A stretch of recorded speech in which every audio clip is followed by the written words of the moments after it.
Hello दोस्तों, specific relief act में हमने पहले स्पेसिफिक परफॉर्मेंस के दावे के बारे में बात करी। आज मैं बात करूंगा कि जो स्पेसिफिक परफॉर्मेंस का दावा किया जाता है उसमें क्या क्या हर्जाना आप मांग सकते हो, यदि मांगने से रह गया है तो क्या कर सकते हो, और यदि आपने नहीं मांगा कोर्ट से हर्जाना और कब्जा, केवल कोर्ट से स्पेसिफिक परफॉर्मेंस मांगा तो क्या करना होगा, और नहीं करते हैं तो इसका आपके केस पर क्या प्रभाव पड़ेगा।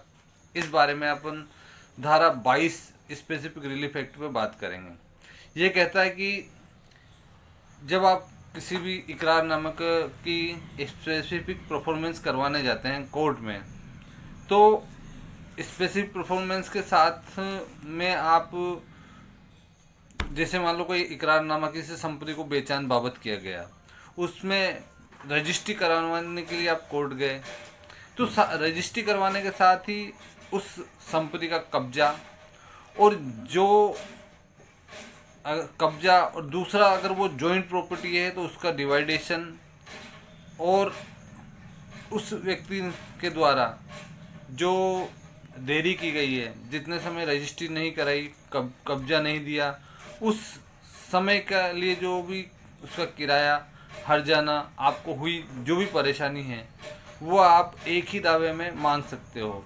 इस धारा 22 का उद्देश्य यह है कि मल्टीसिप्लिटी ऑफ द शूट, मतलब दावों की अधिकता। एक दावे में आप स्पेसिफिक परफॉर्मेंस मांगेंगे, दूसरे में उसका कब्जा मांगेंगे, तीसरे में उसका हर्जाना मांगेंगे।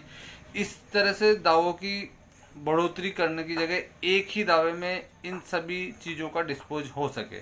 धारा 22 स्पेसिफिक रिलीफ एक्ट में कहता है कि आप स्पेसिफिक परफॉर्मेंस के साथ उस प्रॉपर्टी का कब्जा, और जो बेचान नहीं, रजिस्ट्री नहीं कराई, उससे आपको जो क्षति हुई है, मान लो 2 साल लेट हुआ है और आपको 2 साल का उस मकान का किराया मिल सकता था। दूसरा, जो आपको क्षति हुई है, जो भी आपने इस दावे के करने के पहले जो जो भी आपको क्षति किसी भी रूप में हुई हो, वो उसका हर्जाना आप मांग सकते हो। और आपने स्पेसिफिक परफॉर्मेंस का केस कर दिया कि उसमें केवल स्पेसिफिक परफॉर्मेंस मांगा, तो ऐसी स्थिति में क्या कर सकते हो आप? मांगा ही नहीं आपने और केस चल रहा है, तो इसमें एक उच्च न्यायालय का केस है, जगदीश बनाम भंवरलाल 2018 का। उसमें कहा है कब्जा ना मांगा तो केस में धारा 22 के अंतर्गत दावे को संशोधित करवा कर उसमें मांगा जा सकता है। उसमें यदि आप कब्जा, हर्जाना मांगना रह गया है तो धारा 22(2) के अंतर्गत सीपीसी की आदेश 6 रूल 17 में एक एप्लीकेशन फाइल की जावे, जिसमें उन जो रिलीफ जो आप इस इकरारनामे के स्पेसिफिक परफॉर्मेंस के साथ चाहते हैं वह भी उसमें मांगे। इसमें ये कहा है कि वादी की ड्यूटी है कि वह मांगे, यदि आप मांगते ही नहीं हो तो कोर्ट नहीं दिलाएगी। धारा 22 का उद्देश्य स्पेसिफिक रिलीफ में वादी की मदद करना है, ताकि मल्टीसिप्लिटी और तो केस कम हो और अनावश्यक दावे, उनकी परेशानियां कम हो। धारा 23 में बताया कि आप स्पेसिफिक परफॉर्मेंस करवाओ प्लस हर्जाना मांग सकते हो, और किसी कंडीशन में यदि रजिस्ट्री नहीं हो सकती, उस दावे की स्पेसिफिक परफॉर्मेंस नहीं हो सकती, तो जो हर्जाना है वह भी उसी दावे में मांग लो, कि यदि ऐसा नहीं तो प्लान बी के अंतर्गत आप हर्जाना भी मांग लो। और आप रजिस्ट्री नहीं कराना चाहते कि बस अब इसने इतना लेट कर दिया है, मैं रजिस्ट्री नहीं चाहता, केवल मुझे हर्जाना दिलाओ, तो रजिस्ट्री स्पेसिफिक परफॉर्मेंस को छोड़ के आप क्षति और हर्जाना भी मांग सकते हो। किन कंडीशन में आपको स्पेसिफिक परफॉर्मेंस और जो हर्जाना पोजीशन नहीं मिलेगा?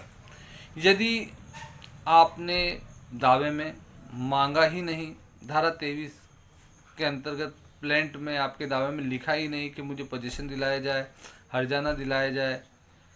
दूसरा, आपको कोई नुकसानी प्रूफ ही नहीं हुई, आपने जो इकरारनामा किया उससे आपको कोई क्षति हुई ऐसा कोई दस्तावेज, ऐसी कोई सरकमस्टांसेज आपने पेश ही नहीं की, ऐसी स्थिति में आपको नहीं मिलेगा। और तीसरी कंडीशन, आप खुद ही दोषी हैं। जो विक्रेता था वह रजिस्ट्री कराने को तैयार था, आप ही रजिस्ट्री कराने नहीं पहुंचे, आप ही रुपए का व्यवस्था नहीं कर पाए। ऐसी कंडीशन में आपको स्पेसिफिक परफॉर्मेंस नहीं मिलेगा। और धारा 24 में बात करें, 22-23 में आप मांग सकते हो कोर्ट से, और 24 के अंतर्गत कोर्ट का विवेकाधिकार होगा कि वह कितना नुकसानी, कितना हर्जाना आपको बनता है वह दिलाए। और कोर्ट का ही विवेकाधिकार होगा, आपको आप जितना साबित कर पाते हैं और कोर्ट को जो जस्टिफाइड लगता है वो नुकसानी दिलाते हैं। आशा है मेरा इस टॉपिक पर जो आपको क्लेरिफिकेशन दिया गया है आपको पसंद आया होगा। लाइक एंड शेयर करें। Good morning.